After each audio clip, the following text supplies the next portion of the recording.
জালসা করেছে, এটাই হচ্ছে ইসলামের পরিচয়। জোরে বলেন। আর যেই জালসাতে মেলা হয় বাবাজি, মেলা কি মুসলমানের ধর্মতে থাকে?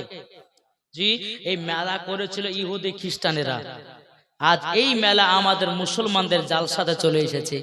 তার মানে বুঝে নিতে হবে ঈমান নষ্ট হয়ে যাচ্ছে। বাবাজি সোনামানিক ও মা খালা শুনে যান, মা রাতের বেলা মা জননীরা, আপনাদেরকে আমি কিছুটা হোমিওপ্যাথি ওষুধ দিয়ে যাব নাকি বলছেন? আপনাদের এলাকার নামটা কি? কমলা প্রসাদ, গঙ্গা প্রসাদ, দৌলতাবাদ থানা। বাবাজি গঙ্গা প্রসাদ, গ্রামের নাম বলছে গঙ্গা প্রসাদ। আল্লাহ পাক আল্লাহ তাআলা যেন এই এলাকার মানুষগুলোকে যেন জান্নাতি বানিয়ে নেয়। জোরে বলেন। তাই কবি বলতে আছে, ঝিলমিল ঝিলমিল করেছে দেখো না এই গ্রামেতে। জোরে হবে না? ঝিলমিল ঝিলমিল করেছে দেখো না এই গ্রামেতে, বান্দা বান্দি বসে আছে, বান্দা বান্দি বসে আছে, নবী পাকের দিওয়ানা। ঝিলমিল ঝিলমিল করেছে দেখো না এই গ্রামেতে। জোরে বলুন। এই জালসার কমিটি যারা নবীর প্রেমিক হয়েছে তারা, কি গো জোর হবে না? এই জালসার কমিটি যারা নবীর প্রেমিক হয়েছে তারা জান্নাতি বাগান সাজিয়েছে খোদার ওসিলায়। ঝিলমিল ঝিলমিল করছে দেখো না এই গ্রামেতে, ঝিলমিল ঝিলমিল করছে দেখো না এই গ্রামেতে, বান্দা বান্দি বসে আছে, বান্দা বান্দি বসে আছে, নবী পাকের দিওয়ানা। ঝিলমিল ঝিলমিল করেছে দেখো না এই গ্রামেতে। আল্লাহুম্মা সাল্লি আলা মাওলানা মুহাম্মদ ওয়া আলা আলিহি মাওলানা মুহাম্মদ সাল্লাল্লাহু তাআলা আলাইহি ওয়াসাল্লাম। আচ্ছা বাবাজি, কেউ যদি বলে যে মাজার পূজারী, কেউ যদি বলে মাজার পূজারী, তাহলে কথাটা ভুল বললো না সঠিক বললো? জি রাইট। এই মাজার পূজারী আমরা করি না। আস্তাগফিরুল্লাহ আস্তাগফিরুল্লাহ। এই মাজার পূজারী কারা? এই মুসলমান মাজার পূজারী করে? আরে ভাই, আল্লাহর ওলির মাজারে যায়, তিনার ওসিলা দিয়ে আল্লাহর কাছে দোয়া করি নাকি বলছেন? আমরা তো গিয়ে বলি না খাজা বাবা 2 লাখ টাকা দাও, খাজা বাবা আমাকে 5 লাখ টাকা দাও, এটা তো বলি না আল্লাহর কাছে। বাবাজি খাজা বাবা মঈনুদ্দিনের দরবারে যাই, যাওয়ার পর আল্লাহকে বলি আল্লাহ এই খাজা বাবার ওসিলা দিয়ে আমাদের জীবনের গুনাহ খাতা গুলোকে maaf করে দাও। বাবাজি এটাই আমাদের আকীদা নাকি বলছে? তাহলে বাবাজি কোন বক্তা বা কোন মানুষ যদি বলে যে মাজার পূজারী মাজার পূজারী, বাবাজি এই কিছু কিছু আলেমদের জন্য বাবাজি এই অবস্থা হয়ে গেছে। আমি এক বলছি আর এক বক্তা আর এক বলছে। আরে ভাই, অত যদি সন্দেহ থাকে তো বসো না এক জায়গাতে। অত এই সোশ্যাল মিডিয়াতে বলার কি দরকার আছে? এক জায়গাতে বসো, ডেট করো, কবে আসবে বসো, হাদিস কোরআন বসো। এই যে বাবা মিডিয়ার ভিতরে মুসলমানদের ভিতরে ঝামেলা চলছে, আর এইদিকে বেরাদের ইসলাম কিছু কিছু মানুষ হিন্দুরা বাবাজি তারপর বেধর্মীরা বলতেছে দেখ মুসলমানের ভিতরে দ্বন্দ্ব লেগে গেছে, আর ঠাট্টা মজা করতেছে। যদি তোমাদের সন্দেহ থাকে তো বসো না, হয় তোমরা বলবে আমরা বলবে, যারটা তো সঠিক হবে না, হবে না গো বাবাজি শোনা মানে। তাই আপনাদেরকে বলতে চাই, যেই ব্যক্তি মাজার পূজারি বলবে সে কি হবে? মাজার পূজারি যেখানে দেখা যাবে যে বাবা আল্লাহর ওলির মাজার নাই, হ্যাঁ আমি তো আগে বলেছি, যারা ভণ্ডা পীর, জীবনে কোনদিন বগুলি কাটে না, জীবনে কোনদিন বাবা যে মুসেব করে না, জীবনে কোনদিন একাত্ম নামাজ পড়ে না, শুধু গাঁজার উপরে গাঁজা, ওদেরকে তুমি বলতে পারো ভণ্ডা পীর। তাই বলে বাবা যে গাউসুল আজমকে বলা চলবে না, খাজা গরিবে নামাজকে বলা চলবে না, কি বলছে বাবা যে আল্লাহর ওলিরা না আসলে পরে আমরা দুনিয়ায় কোনো জিনিস চিনতে পারতাম না, তিনাদের ওসিলা দিয়ে আমরা সব পেয়েছি। এটাই হচ্ছে আমাদের আকীদা। জোরে কান সুবহানাল্লাহ, একবার দরুদ পড়ুন আল্লাহুম্মা। কটা টাইম?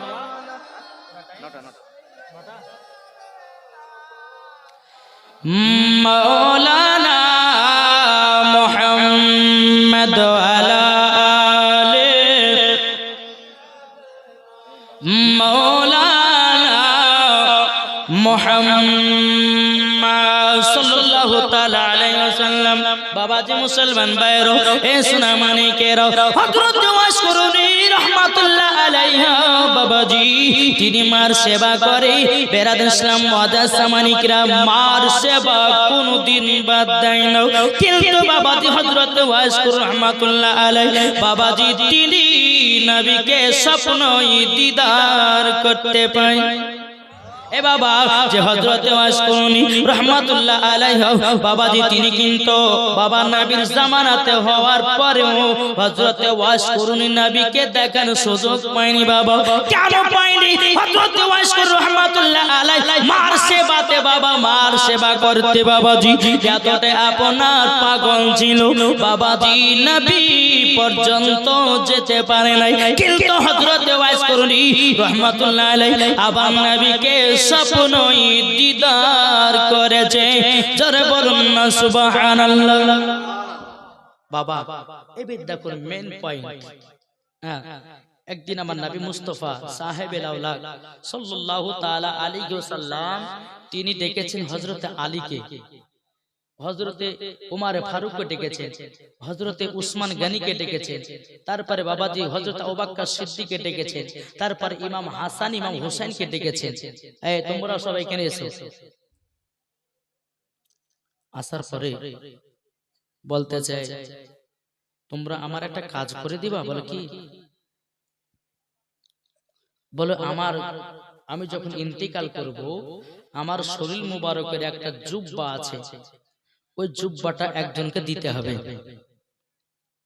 যেমন নবীজি জুব্বার কথা বলেছেন, হযরত ওয়াশকুরুনি রাহমাতুল্লাহ আপনার কিনা হযরত উসমান গনি, আপনার কিনা হযরত উসমান গনি রাদিয়াল্লাহু তাআলা আনহু বাবাজি তিনি মনে মনে চিন্তা করে না আমাকে মনে হয় জুব্বাটা দিবে।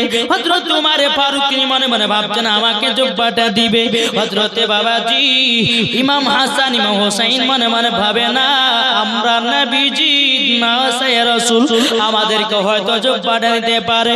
হযরত আলী রাদিয়াল্লাহু তাআলা তিনি মনে মনে চিন্তা করে, ভাই আল্লাহ গো এই জুব্বা মনে হয় আমাকে দিবে। জোরে বলুন না সুবহানাল্লাহ। বাবাজি মুসলমান ভাইরা, এই সোনা মানিকেরা, বাবাজি সব আপনার কিনা সাহাবীরা বাবা দাঁড়িয়ে রয়েছে। ওগো নবীজি আপনি তো আপনার জুব্বা মুবারকের কথা বলেছেন গো নবী। ওগো নবীজি আপনি একবার বলুন না কাকে দিবেন জুব্বা? আমার নবীজি বলতেছি ওমর ফারুক, হযরত আবু বকর সিদ্দিক, উসমান গনি, ওগো আমার ইমাম হাসান ইমাম হুসাইন, ওগো আলী শুনে রেখে দাও এই জুব্বার অধিকার হয়েছে একজন পাগল ওয়াশকুরুনি। এই বাবাজি মুসলমান ভাইরা, এ সোনা মানিকেরা, ওগো আমার মা খালো যখন বাবাজি কথা বলো বাবাজি মনটা খারাপ হয়ে গেল। কি ব্যাপার? আমরা নবীকে এত মোহাব্বত করার পরে আমরা নবীজির শরীর মুবারকের জুব্বা পেলাম না। কি ব্যাপার কি ব্যাপার? বেরাদার আমার নবীজি বলতেছে, বলো গো আলী, ওগো উমর ফারুক, ওগো আপনার কিনা আবু বকর সিদ্দিক, তোমরা শুনে রেখে দাও আমি যখন ইন্তিকাল হব এই জুব্বাটা হযরতে ওয়াইস করুণীর কাছে পাঠায়া দিবা, এটা আমার তরফ থেকে গিফট দিয়ে গেলাম। গিফট বাবাজি, এই কথা যখন বলা মন খারাপ। আল্লাহ, আমরা কি নবীর জুব্বা মুবারক পাবো না?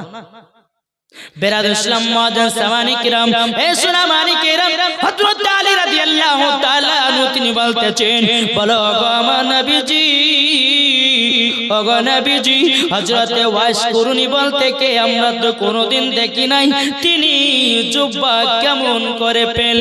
বাবাজি মুসলমান, আমার নবীজি বলতেছে, বলো গো ওয়াইস করুণী, তুমি যখন যাবা জুব্বা নিয়ে, ঠিক তুমি বুঝে যাবা কেন পেয়েছিল। বেরাদুল ইসলাম মুআজ্জিন সামানি কিরাম, এ সুনামানি কিরাম, আব্বাজি মুসলমান ভাইরা, হযরতে আলী রাদিয়াল্লাহু তাআলা আনহু বাবাজি যখন এই কথাটা শুনেন, শোনার পরে বেরাদুল ইসলাম মুআজ্জিন সামানি কিরাম, নবী যখন দুনিয়া থেকে বাবা পর্দার আড়াল নিলেন, আড়াল নেওয়ার পরে বাবা হযরতে আলী এবং হযরতে ওমর ফারুক, হযরতে আবু বকর সিদ্দিক বাবাজি তিনজন নবীজি বাবা খলিফা চলতে লাগলো বাবা ওয়াইস করুণীর খোঁজে।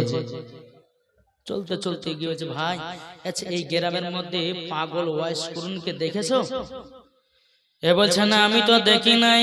একটু আগিয়ে যান, আবার আগিয়ে গেল, যাওয়ার পরে বলতেছে, বলে আমি তো দেখি না। আবার একটু আগিয়ে গেল, একটা চাচা বলে, বলে কার কথা বলেন?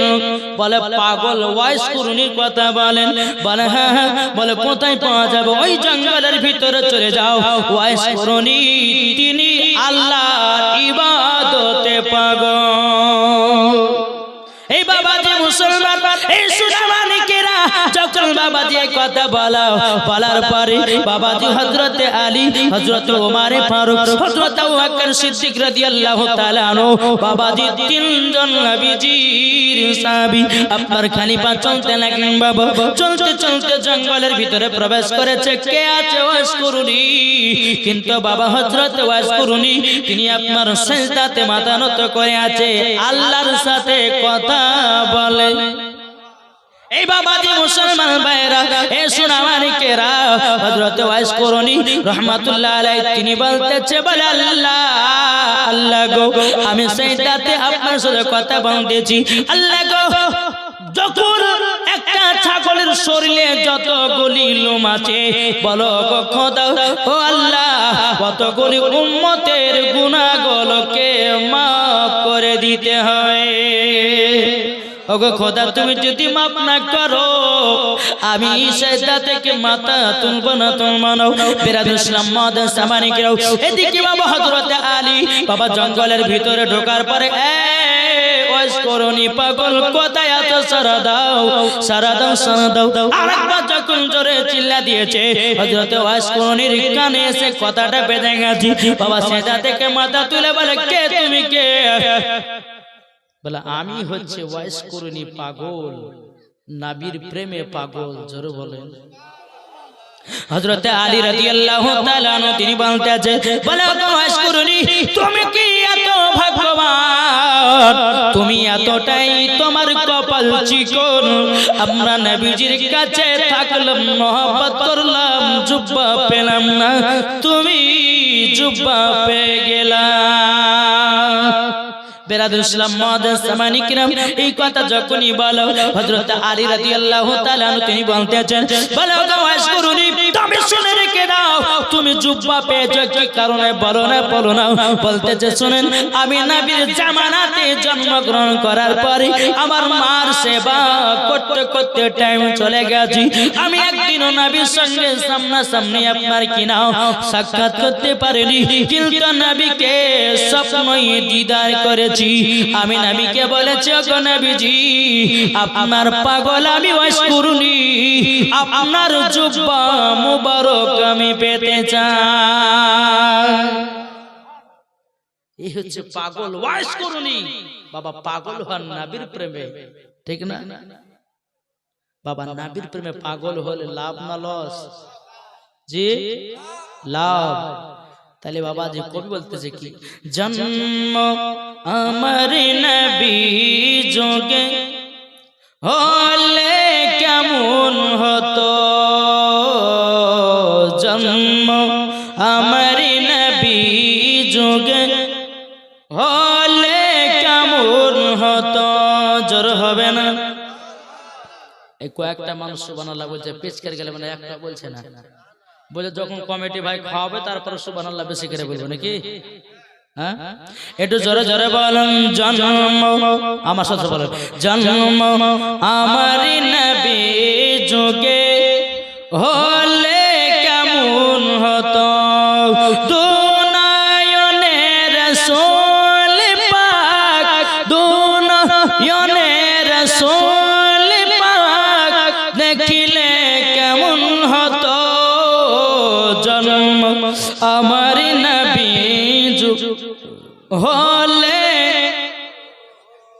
আসতো ভেসে হাজরতি বেলালের মধুর আযান যে আযানে ইয়া তৈবিব মুগ্ধ রহমান দয়াল নবীর পেছে নামাজ পড়লে কেমন হতো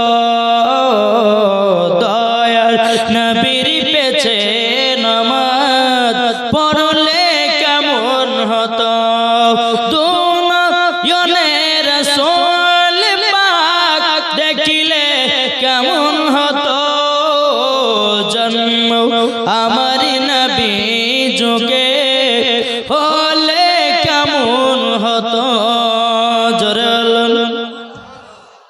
দিন কতই আলো থাকতাম আমি আদম সামনে রাসূল পাক হতো পাশে সাহাবাগণ জোরে হবে না দিন কতই আলোচনায় থাকতাম আমি আদম সামনে রাসূল পাক হতো পাশে আবু বকর উমর উসমান আলী সঙ্গী কেমন হতো আবু বকর উমর উসমান আলী সঙ্গী কেমন হতো দুনয়নে রাসূল পাক দেখিলে কেমন হতো জন্ম আমার নবী যুগে হলে কেমন হতো বাবাজি মুসলমান ভাইরা এ সোনা মানিকেরাও হযরত আলী রাদিয়াল্লাহু তাআলা আনহু বলতেছে বলে এ ওয়াশকুরনি তাইলে বলো না ওই যে একটা ছোট কুড়ো ঘর দেখা যায় আচ্ছা বলো না ওই কুড়ো ঘরে কি আছে জোরে বলেন ওই ঘরটাতে কি আছে বলো না এত সাজিয়ে গুছিয়ে রেখেছো হযরত ওয়াশকুরনি বলতেছে বলো গো আলী ওটাই হলো আমার জান্নাত ওটাই কি জান্নাত হযরত ওয়াশকুরনি রহমাতুল্লাহ আলাইহা তিনি বলতেছে বলো গো আলী তোমার কি বিশ্বাস হয় না ওটাই আমার জান্নাত হযরত আলী রাদিয়াল্লাহু তাআলা তিনি বলতেছে পাগল ওয়াশকুরনি কি বলো জান্নাত কি দুনিয়াতে আছে নাকি জান্নাত তো আছে খোদার উপরে ফেরাদুল ইসলাম মুহাদ্দিস সামানিকরাও হযরত ওয়াশকুরনি পাগল বলতেছে বলো গো আলী আলী ওই ছোট্ট কুড়ো ঘর দেখতেছো ওই ছোট্ট কুড়ো ঘরে আমার মা জননী আছে তারই জন্য আমি জান্নাত বলে ঘোষণা করে দিয়েছি আমার মায়ের তলে পায়ের তলে হলো সন্তানদের জান্নাত তারই জন্য ওটাই আমার জান্নাতের ঘর আচ্ছা মা বাবাকে কে ভালোবাসে একটু হাত তুলে দেখেন তো জি বাস না ভাই রে, এই যুবক ছেলেরা বাপ মাকে দুঃখ কষ্ট দিও না। যদি বাপ মাকে দুঃখ কষ্ট দাও, নমাজ পড়বে নমাজ বেকার, কোরআন পড়বে কোরআন বেকার, আমল করবে বেকার, রোজা করবে বেকার, সব কিছু বেকার। সব মা বাবাকে যারা দুঃখ দেয় কষ্ট দেয় সব বেকার, একটাও কিছু হবে না। যারা মা বাবাকে মোহাব্বত করবে, নমাজ পড়বে, ওই নমাজ আমার আল্লাহর দরবারে কবুল হবে। জোরে কর। যদি আমি বড় বক্তা হলাম, আমি মসজিদের ইমাম হলাম, মাকে যদি মোহাব্বত না করা যায়, বাবা সব যাবে। 30 পারার হাফেজ হও, মুফতি হও, মুহাদ্দিস হও, মাকে যদি মোহাব্বত না করো, বাবাজি জান্নাত তো দূরের কথা, জান্নাতের গেট পর্যন্ত দেখা তার নসিবে জুটবে না। বাবাজি সোনা মানিক, তাই যুবকদেরকে বলি, ভাই ভাই আপনাদেরকে একটাই কথা বলি, ভাই তোমরা মা বাবার সেবা করো, মা বাবাকে মোহাব্বত করো, মরার পরে জান্নাতি হবে। জি হযরত ওয়াইস করুন বলতেছে, বলো গো আলী, ওটাই হলো আমার জান্নাতের ঘর। বাবাজি ঘরের কাছে গিয়ে দেখতেছি বাবাজি মা জননী কত সুন্দর জায়গাতে আরাম করতেছি। বেরাদ ইসলাম হযরত আলী রাদিয়াল্লাহু তাআলা আনহু তিনি বলতেছে, বলো গো ওয়াইস করুন, তুমি যখন জঙ্গলে কাজ করতে যাও তোমার মাকে কথা রেখে যাও। বলো গো হুজুর, আমি রেখে যাই না, আমি একটা ঝুড়ি বানিয়েছি, ওই ঝুড়িতে মাকে আমি তুলে নিই, মাথাতে করে বয়ে সঙ্গে সঙ্গে করে নিয়ে যাই। তাইলে বাবাজি এটাই বোঝা গেল, এটাই ছেলের প্রতি মার দয়া, মার মোহাব্বত। এই যুবকেরা, তোমরা কাল্লাগির পাল্লাতে পড়ে গিয়া তোমার মার খবর রাখো না, তোমরা কাল্লাগির পাল্লাতে পড়ে গিয়া তোমার মাকে দেখভাল করো না বাবাজি না। ও যুবকেরা, আমি এটা বলতে চাই, বাবাকে বাবার জায়গাতে রাখুন, মাকে মার জায়গাতে রাখুন, সন্তানকে সন্তান জায়গায় রাখুন, ভাইকে ভাইয়ের জায়গাতে রাখুন, বিবিকে বিবির জায়গাতে রাখুন, ওই বাড়িতে রহমত বর্ষিত হয়। আল্লাহ পাক আল্লাহ তাআলা বলতেছে, ওয়া কুল জাআল হক ওয়া জাআকাল বাতিলু ইন্নাল বাতিলা কানা যাহুকা। আল্লাহ পাক আল্লাহ তাআলা বলতেছেন, সত্য এসেছে, মিথ্যা ধ্বংস হয়ে গেছে। ঠিক না? সবাইকে একদিন অন্ধকার কবর যেতে হবে। তাই বাবাজি আপনাদেরকে অনুরোধ করে বলবো, অন্ধকার কবরে আমরা গিয়ে শান্তিতে থাকতে চাই না জুলুমে থাকতে চাই? শান্তিতে থাকতে চান না?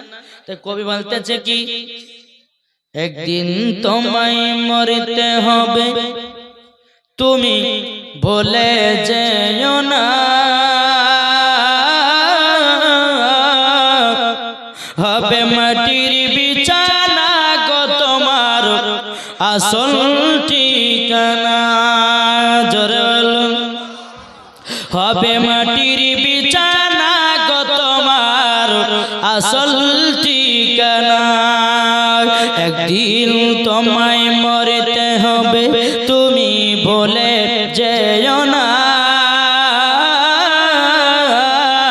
হবে মাটির বিছানা গো তোমার আসল ঠিকানা। ইজরাইল ফারিস্তা যেদিন হাজির হবে সে, চল ছাতরি যতি করো জানবে রবে শেষে। ইজরাইল ফারিস্তা যেদিন হাজির হবে সে, চল ছাতরি যতি করো জানবে রবে শেষে। খোদার কাছে করবে দোয়া মুমিন মুমিনা, একদিন তোমায় মরতে হবে, তুমি ভুলে যেও না, হবে মাটির বিছানা গো তোমার আসল ঠিকানা। আপনি জনের কান্না তুমি সবই শুনতে পাবে। কেমন মানুষ যখন মারা যায় না, বাবা আমি মারা গেলাম, আমি কিন্তু আপনারা আমার জন্য কাঁদছেন, আমি সব দেখছি, কিন্তু আপনারা আমাকে দেখতে পাবেন না। আমি কথা বলার চেষ্টা করব, বুক ফুটবে কিন্তু মুখ ফুটবে না। তাই কবি বলতেছেন, আপনি জনের কান্না যদি সবই শুনতে পাবে মুখ পড়বে তো বুক পড়বে তো মুখ পড়বে না কেমনে জবাব দিবে কি করে বুঝাবো তোমায় কি করে বুঝাবো তোমায় মনের বেদনা একদিন তোমায় মরতে হবে তুমি ভুলে যেও না হবে মাটির বিছানা গো তোমার আসল ঠিকানা জোরে বাবাজি মুসলমান ভাইরা এ সোনা মানিকেরা ওগো আমার মা কালা শুনে যান রাতের বেলা গো মা জননী ও মা জননী তোমরা যদি নারী হতে চাও হযরতে মা ফাতেমা তো জোহরা রাদিয়াল্লাহু তাআলা আনহার মতো নারী হও তোমরা যদি নারী হতে চাও হযরতে রাবিয়া বসরির মতো তোমরা যদি নারী হতে চাও ওগো মা জননী হযরতে আসিয়ার মতো হও তোমরা যদি নারী হতে চাও তোমরা মারিয়মের মতো হও মরার পরে জান্নাতি জান্নাতি এ সোনা মানিকেরা ও মা কালা শুনে জন্ম রাতে বেলা গো মা জননী মা ফাতেমা কার নাম জীবনে কোনদিন মিথ্যা কথা বলেনি তার নাম হলো ফাতিমা জীবনে এক ওয়াক্ত নামাজ কাজা করেনি আর আমাদের ঘরের মা বোনেরা জীবনে সিরিয়াল কাজা নাই